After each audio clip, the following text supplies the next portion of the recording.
yung ibang mga babae, kapag pinapantasya sila,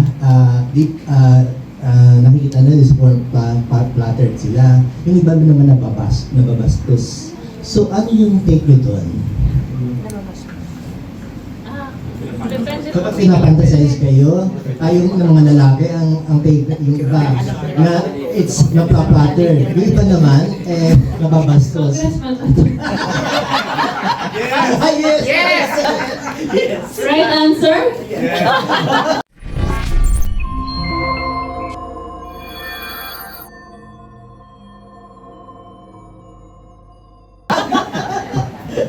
Ay, ma'am, nasagot na po namin kanina, kahit na sino man yan, kung congressman man o hindi tama na sabihin yun. Kumbaga parang, yun yung mga usapan no kapag kayo magkakatropa eh. Di ba pag nagiinuman kayo na, kumbaga para ipagmalaki mo ba, medyo nakaka-dismaya lang. Siyempre, I can only feel for yung mga tao mga babae sa buhay ng mga lalaki ganun, di ba? Nararamdaman ko yung ano kayong nararamdaman nila, di ba? So, para po sa akin, importante na hindi siya, kumbaga parang hindi siya ignore. Kailangan natin magsalita about it in a very diplomatic and respectful way. Hindi naman tayo parang, nasaan na? Diba? Hindi naman tayo ganun eh. Kumbaga parang sa atin, hinihingi lang natin yung respeto. And para din, maging aware sila na hindi yun appropriate. Rian? I think this country is a very patriarchal country to begin with, and I think there's not enough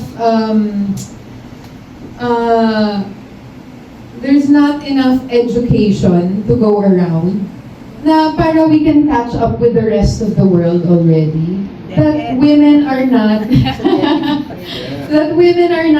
items. We're not something that you can own and just use at your will. So we have to understand na may sarili kaming puso, isip. You have no right to say that in public. I mean, I can understand what you're saying na some people get flattered to know na pinagpapantasyahan sila. But, I mean, do you think I don't have fantasies? I wouldn't tell you though. I mean, these are the kinds of things that you keep to yourself out of respect for another human being. But, I mean, if you have the feeling that you can say it out loud, maybe you're not viewing them as another human being. So ayun, I hope that all of the good fathers out there can raise their sons to understand how to respect women as equals, as partners, and not as something that you own. Eh, Lauro, anong take mo nila? I actually did not, I haven't seen it, but I've heard so much about it kasi trending nga siya. Doon sa kapirasong nalalaman ko, wrong choice of words talaga. Parang hindi maganda. At saka, hello, may nanay ka ba? May kapatid ka bang babae? May asawa ka ba? Ganyan ba ang gusto mong marinig pag pinag-usapan yung asawa mo, yung nanay mo, yung kapatid mo? Napakasimpleng bagay eh.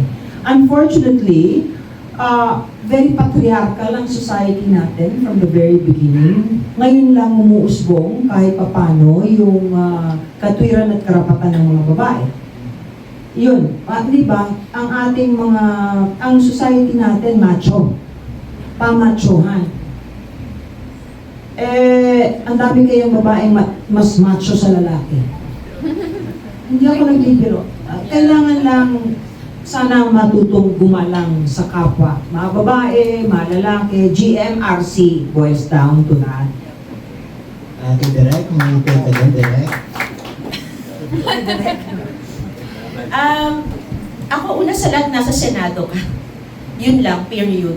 Kasi pwede ka naman sa Kongreso ka, nasa Kongreso ka, nasa public forum ka, na pinag-uusapan ang tungkol sa bayan natin, ang future ng bayan natin. Tigilan mo ako sa mga pantasya mo, wala siyang lugar para sa Kongreso. Yun lang naman yun eh. Walang problema magpantasya tayo, kahit everyday mo gawin minuto yan. Ang point ko, nasa Kongreso tayo, nakakaloka. Wala bang good man? Yun nga, good moral. At hindi ba tinuturo yan sa school, yung public speaking? Sa dinami-dami ng example na pwede niyang gawin, because alam ko naman na meron siyang pinupunto. Walang problema doon. Sa dinami-dami ng example, yun talaga, matuto tayong mag-isip, lalo na kung public official ka kasi. Yun eh. Kaya kasi nagiging example ka. Like itong sinarian, at mga public figures kayo, 'di ba? Kaya lahat ng sasabihin mo, mapapanood to ng taong bayan. So magiging example siya sa lahat ng mga kalalakihan na normal to, na sabihin ang pagtaas ng edit pay mo sa buong bayan habang nasa Senado ka. Is that normal? Of course not. Wala kang manners, okay? It brings back dun sa anong naging upbringing nitong lalaking nito. So yun yung sa akin eh. Gusto mo bang mahusgahan ang nanay mo at pagpapalaki sa'yo? Gusto mo bang mahusgahan ang asawa mo, ang mga anak mo, na tinotolerate ka ng gano'n? There's nothing wrong na mag-fantasize ka. It's a very normal thing to do. Kasi kung hindi, kawawa ka naman. Pero yung nandito tayo sa Kongreso at pinag-uusapan natin ang seryosong bagay, bakit ka magpapasok na gano'n? Yun ang pinag-uusapan. Okay? Tsaka yung, kung ano man ang, ay grabe, ang dami ko nang sinabi. Masasabi mo din ang producer siya. Sorry.